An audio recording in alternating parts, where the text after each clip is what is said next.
Full വെടിവെച്ച Ashiq കപൂറിന്റെ സംവിധാനത്തിൽ ദിലീഷ് കരുണാകരൻ, ശ്യാം പുഷ്കരൻ, സുഹാസ് തുടങ്ങിയവർ രചന നിർവഹിച്ച സിനിമയാണ് റൈഫിൾ ക്ലബ്. സിനിമയിൽ പ്രധാന വേഷത്തിൽ ദിലീഷ് പോത്തൻ, വിജയരാഘവൻ, അനുരാഗ് കശ്യപ്, വാണി വിശ്വനാഥ്, വിനീത് കുമാർ, സുരഭി ലക്ഷ്മി, ദർശന രാജേന്ദ്രൻ, സുരേഷ് കൃഷ്ണ, ഉണ്ണിമായ, ഹനുമൻ കൈഞ്ച് തുടങ്ങി ഒട്ടനേകം കഥാപാത്രങ്ങൾ വളരെ മികച്ച രീതിയിൽ അഭിനയ പ്രകടനം കാഴ്ചവെച്ചിട്ടുണ്ട്. നമ്മൾ തുടങ്ങി നല്ല രീതിയിൽ എൻഗേജ് ചെയ്തുകൊണ്ട് ഓരോ സീനും കഥ പറഞ്ഞ് തന്നെയാണ് പോകുന്നത്. എനിക്ക് സിനിമ തുടങ്ങുന്നതിന് മുമ്പ് എനിക്കൊരു കോൾ വന്നു. അവർ പറഞ്ഞത് പടം അത്ര പോരപ്പോ, ഫസ്റ്റ് ഹാഫ് വലിയ ഇതില്ല, സെക്കൻഡ് ഹാഫ് ആണ് അടിപൊളി എന്നുള്ള രീതിയിലാണ് പറഞ്ഞത്. പക്ഷെ നമ്മളെപ്പോഴും സിനിമ കാണുമ്പോൾ ഒരു സിനിമ മൊത്തത്തിലാണ് കാണേണ്ടത്. ഫസ്റ്റ് ഹാഫ് അത്ര രസമില്ല എന്ന് പറയാൻ കാരണം ആ ഫസ്റ്റ് ഹാഫ് ഉണ്ടായത് കൊണ്ടാണ് നമുക്ക് സെക്കൻഡ് ഹാഫ് അടിപൊളിയായത്.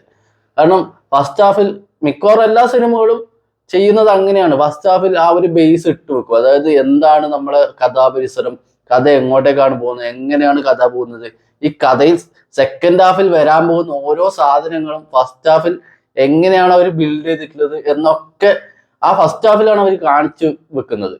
അപ്പൊ അത് നമ്മൾ കാണണം. കാരണം അത് വെച്ചിട്ടാണ് നമ്മൾ സിനിമയെ വിലയിരുത്തേണ്ടത്. ആ ഫസ്റ്റ് ഹാഫ് എന്ന് പറയുന്നത് നന്നായിട്ട്, കാരണം ഓരോ സാധനവും സെക്കൻഡ് ഹാഫിൽ അതിലൊരു മനോഹരമായ രോമാഞ്ചം കൊള്ളിക്കുന്ന ഡയലോഗ് ഉണ്ട്. അത് വിജയരാഘവൻ പറയുന്നതാണ്. എന്റെ പിള്ളേരെത്തിയടാ എന്ന് പറയുമ്പോൾ രോമാഞ്ചം വരുന്ന സാധനമുണ്ട്.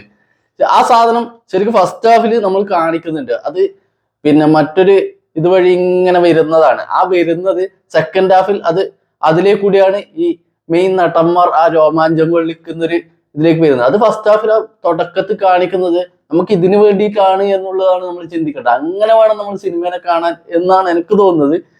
നിങ്ങൾ കണ്ടത് മോശം എന്നല്ല പറഞ്ഞു, അല്ലെങ്കിൽ എന്നോട് പറഞ്ഞവർ മോശം എന്നല്ല പറഞ്ഞു. പക്ഷെ എനിക്കത് അങ്ങനെ ആയിരിക്കണം ആ ഒരു സിനിമ ബിൽഡ് ചെയ്തിട്ടില്ല. പക്ഷെ ഈ 2 മണിക്കൂറേ ഇല്ലൂ എന്നുള്ളതൊരു നെഗറ്റീവായിട്ട്, അല്ലെങ്കിൽ എനിക്കത് അത്രയും കുറച്ച് സമയത്തിനുള്ളിൽ ഇതായിരുന്നില്ലത് മാത്രമാണ് ഒരു പ്രശ്നമായിട്ട് പിന്നെയും തോന്നിയിട്ടുള്ളത്. പിന്നെ വന്നു കഴിഞ്ഞാൽ നല്ല മേക്കിംഗ് ക്വാളിറ്റി ഉണ്ട്. ആഷിഖ് കപൂറിന്റെ എല്ലാ പടങ്ങളിലും വ്യത്യസ്ത തരം ടീമുകളാണെങ്കിൽ കൂടിയും അദ്ദേഹം അത് മേക്ക് ചെയ്യുന്ന രീതി ഭയങ്കര രസകരമായിട്ടായിരിക്കും. ആ രീതിയിൽ തന്നെ, കാരണം ഈ സിനിമ തുടങ്ങുന്നത് മാംഗ്ലൂരു പോലുള്ള സിറ്റികളിൽ നിന്നും തുടങ്ങി കണ്ണൂരേക്ക് എത്തി, അവിടുന്ന് വയനാട് പോലുള്ള ഉൾപ്രദേശങ്ങളിലേക്ക്, അല്ലെങ്കിൽ വയനാടൻ പിന്നെ കുന്നുകളിലേക്ക്, മലകളിലേക്ക് എത്തി, അവിടുത്തെ കാടുകളിലേക്ക് ഇറങ്ങി അങ്ങനെ പോകുന്ന സിനിമയാണ്. അത്രയും ഭയങ്കര ലെങ്ത് ഒന്നുമില്ല. ഈ പറയുന്ന ബിൽഡ് ചെയ്തിരിക്കുന്നത് ഈ 2 സിറ്റികളിലാണെങ്കിലും പിന്നെ എത്തുന്നത് നമ്മൾ കേരളത്തിന്റെ ഉൾപ്രദേശങ്ങളിലേക്ക് എത്തുമ്പോൾ ഉണ്ടാവുന്ന ആ ഒരു രസകരമായിട്ടുള്ള ഒരു യാത്രയുണ്ട്. അത് ഭയങ്കര രസമായിട്ട് തന്നെ ചെയ്തിട്ടുണ്ട്. പിന്നെ ഇതിൽ എടുത്തു പറയേണ്ടത്, എനിക്ക് അനുരാഗ് കശ്യപിനെ കുറിച്ച് പറയേണ്ടതില്ല. വിടുതലയിലും അദ്ദേഹം വളരെ നന്നായിട്ട് വേഷം ചെയ്തിട്ടുണ്ടായിരുന്നു. അദ്ദേഹത്തിന്റെ മലയാളം കലർത്തിയുള്ള ഡയലോഗ്, അദ്ദേഹത്തിന്റെ 2 മക്കളും ഇവരൊക്കെ മലയാളത്തിൽ കൂടിയുള്ള ഡയലോഗുകൾ, പിന്നെ അവര് നിൽക്കുന്ന പിന്നെ ആ കോസ്റ്റ്യൂം ഡിസൈനർക്കൊക്കെ വളരെ നല്ലൊരു കയ്യടി കൊടുക്കണം. കാരണം അവർ ഉപയോഗിച്ചിരിക്കുന്ന ഓരോ കോസ്റ്റ്യൂം വളരെ ലോക്കലായിട്ട്, അല്ലെങ്കിൽ പിന്നെ നമ്മൾ പറയുന്ന പോലെ കുറച്ചും കൂടി ഒരു പിന്നെ ഡ്രസ്സിങ് ഇല്ലാതെ നിൽക്കുമ്പോൾ പോലും അത്രയും നന്നായിട്ട് കോസ്റ്റ്യൂം ഡിസൈൻ ചെയ്തിട്ടുണ്ട്, കളറിങ് ഡിസൈൻ ചെയ്തിട്ടുണ്ട്. മറ്റേ ഹനുമൻ കൈൻ്റെ ഒക്കെ ഇദ്ദേഹത്തിന്റെ മകനായിട്ട് വന്നിട്ട് അവര് നടന്നു പോകുന്ന സ്വാഗൊക്കെ ഉണ്ട്. അതൊക്കെ എനിക്ക് ഭയങ്കരമായിട്ട് ഇഷ്ടപ്പെട്ടു. വേറൊരു പോസിറ്റീവായിട്ട് ഭയങ്കരമായിട്ട് പറയേണ്ടത് ദിലീഷ് പോത്തന്റെ മികച്ച പ്രകടനം തന്നെയാണ്. ദിലീഷ് പോത്തൻ സെക്രട്ടറി അവറാൻ അത് ഒരുപാട് പ്രാവശ്യം കേൾക്കുന്നുണ്ട്. ആ ഒരു അദ്ദേഹത്തിന്റെ പേര് വിളിക്കുമ്പോ തൊട്ടില്ല അദ്ദേഹത്തിന്റെ ഒരു പ്രകടനമുണ്ട്. അതൊക്കെ ഭയങ്കര, അദ്ദേഹം സൗമ്യനായിട്ടുള്ള ഒരു വ്യക്തി, ഒരു സെക്രട്ടറിയാണ്, ആ ക്ലബിന്റെ സെക്രട്ടറിയാണ്. ആ ക്ലബിലെ ഓരോ അംഗങ്ങളെയും കൃത്യമായിട്ട് കൊണ്ടുപോകേണ്ടത് അദ്ദേഹമാണ്, അല്ലെങ്കിൽ അതിന്റെ ലീഡർഷിപ്പ് അയാളുടെ കയ്യിലാണ് എന്നുള്ള രീതിയിൽ ആരെന്ത് പറഞ്ഞാലും സൗമ്യനായി നിന്ന് കേൾക്കുക, എല്ലാവരോടും നല്ല കൈൻഡായിട്ട് പെരുമാറുക. എന്നാൽ അവസാന ഭാഗങ്ങളിലേക്ക് വരുമ്പോൾ ഞാനാണ് സെക്രട്ടറി എന്നുള്ള പവർ എടുത്തുകൊണ്ട് അദ്ദേഹം ചെയ്യുന്ന കാര്യങ്ങളൊക്കെ ഉണ്ട്. അതൊക്കെ ഭയങ്കര ഗംഭീരമായിട്ട് തന്നെയുണ്ട്. പിന്നെ പറയേണ്ടത് വാണി വിശ്വനാഥിന്റെ പ്രകടനമുണ്ട്. പിന്നെ ഹനുമൻ കൈൻ്റെ അതിലേക്ക് വന്നിട്ടാകുമ്പം ആണുങ്ങൾ ആരും ഇല്ലേ എന്ന് ചോദിക്കുമ്പോൾ അവര് ചെയ്യുന്നൊരു പെർഫോമൻസ് ഉണ്ട്. അത് ഭയങ്കര നന്നായിട്ട് വർക്ക് ചെയ്തിട്ടുണ്ട് എന്നാണ് എനിക്ക് തോന്നുന്നത്. തിയേറ്ററിൽ ഓടിക്കൊണ്ടിരിക്കുന്ന എല്ലാ സിനിമകളും തോക്കും വെടിവെപ്പും കൊണ്ട് തന്നെയാണ്. പക്ഷെ അതിൽ എനിക്കൊരു കുറച്ചും കൂടി നല്ല രീതിയിൽ നല്ല മേക്കിങ്ങിൽ എടുത്തു വെച്ചിട്ടുള്ള ഒരു സിനിമയായിട്ട് എനിക്ക് തോന്നിയിട്ടുണ്ട്. അപ്പൊ അങ്ങനത്തെ ഒരു ഇതില് വാണി വിശ്വനാഥനും വളരെ ഗംഭീരമായിട്ടുണ്ട്. അതുപോലെ തന്നെ നമ്മുടെ സുരഭി ലക്ഷ്മി ചെയ്ത ഒരു പ്രകടനമുണ്ട്. അതൊക്കെ എനിക്ക് വെടിവെച്ചതിന് ശേഷം അവരുടെ ഒരു പിന്നെ ആ ഒരു സംസാര രീതിയൊക്കെ ഉണ്ട്. ഇതിൽ അഭിനയിച്ച ഓരോ വ്യക്തികളുടെയും പ്രകടനം എടുത്തു പറയേണ്ടതാണ്. വളരെ വിജയരാഘവൻ വീൽ ചെയറിലാണ് എങ്കിൽ പോലും അദ്ദേഹം പറയുന്ന ഓരോ ഡയലോഗുകളും ഇരുത്തത്തിലുണ്ടാവുന്ന മുഖഭാവത്തിലുണ്ടാവുന്ന നമ്മള് കിഷ്കിന്ധാകാന്ഡത്തിലൊക്കെ അദ്ദേഹത്തിന്റെ പ്രകടനം കണ്ടാണ്. അതിൽ പിന്നെ കൂടുതൽ പറയേണ്ട ആവശ്യമില്ല. അദ്ദേഹം അങ്ങനെയാണ്. അദ്ദേഹം ചെയ്യുന്ന വേഷങ്ങളോട് നീതീകരിച്ചുകൊണ്ട് അദ്ദേഹം ചെയ്യുന്ന അതൊക്കെ എനിക്ക് ഭയങ്കരമായിട്ട് ഇഷ്ടപ്പെട്ടിട്ടുണ്ടായിരുന്നു. പിന്നെ എനിക്ക് നെഗറ്റീവായി തോന്നിയ കുറച്ച് കാര്യങ്ങൾ പറഞ്ഞാല് അത് ഒന്ന് ഫസ്റ്റ് തന്നെ പറഞ്ഞിട്ടുണ്ടായിരുന്നു, പടം 2 മണിക്കൂറോളം മാത്രമേ ഉള്ളൂ എന്നുള്ള ഒരു പ്രശ്നം ഉണ്ടായിരുന്നു. അത് കാണുമ്പോൾ എനിക്കത്ര പിന്നെ ഇതായിട്ടാ. പിന്നെ ഒരു സാധനം എനിക്ക് ക്ലൈമാക്സിനോട്, കാരണം അനുരാഗ് കശ്യപ് എന്ന വ്യക്തി അദ്ദേഹത്തിന്റെ മുഴുവൻ പെർഫോമൻസും കാഴ്ചവെക്കുന്നുണ്ട്. അദ്ദേഹത്തിന്റെ ഡയലോഗ് ഡെലിവറികളും ഒക്കെ അടിപൊളിയാണ്.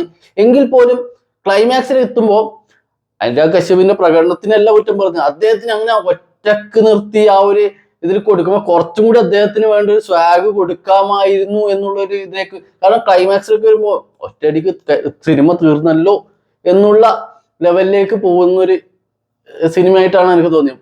ഫസ്റ്റ് ചെയ്യുമ്പോൾ എന്ന് പറഞ്ഞാല് ഈ പറയുന്ന നായകന്മാർക്ക് വരാൻ വേണ്ടി തടസ്സം ഉണ്ടാക്കുന്ന പുലി കാര്യങ്ങൾ, ആ കാടിനകത്തില് പരിപാടികളൊക്കെ ഉണ്ടാവുമ്പോൾ അത് നമുക്കൊരു എങ്ങനെയൊക്കെ അവരെത്തും എന്നുള്ളത് നമുക്ക് തീർച്ചയാണ്. എങ്കിലും അത് എത്താനുള്ള ഒരു ഇത് അങ്ങനത്തെ സാധനങ്ങളൊക്കെ ബിൽഡ് ചെയ്യുന്നത് പോലെ തന്നെ ക്ലൈമാക്സിൽ അനുരാഗ് കശ്യപിന് കുറച്ചും കൂടി ഗംഭീരമായിട്ട് പിന്നെ പെർഫോം ചെയ്യാനുള്ള, കുറച്ചും കൂടി, ഇപ്പൊ ഇല്ലത് മോശമായി എന്നല്ല, കുറച്ചും കൂടി നല്ലൊരു പെർഫോമൻസ് കൊടുക്കാനുള്ള ഒരു പിന്നെ സ്പേസിങ് കൂടി അല്ലെങ്കിൽ പിന്നെ എഴുത്തിൽ കൂടി അത് കാണിച്ചിരുന്നെങ്കിൽ എനിക്ക് തോന്നുന്നു കുറച്ചും കൂടി ഗംഭീരമായതിനെ പടം എന്ന് എനിക്ക് തോന്നിയിട്ടുണ്ടായിരുന്നു.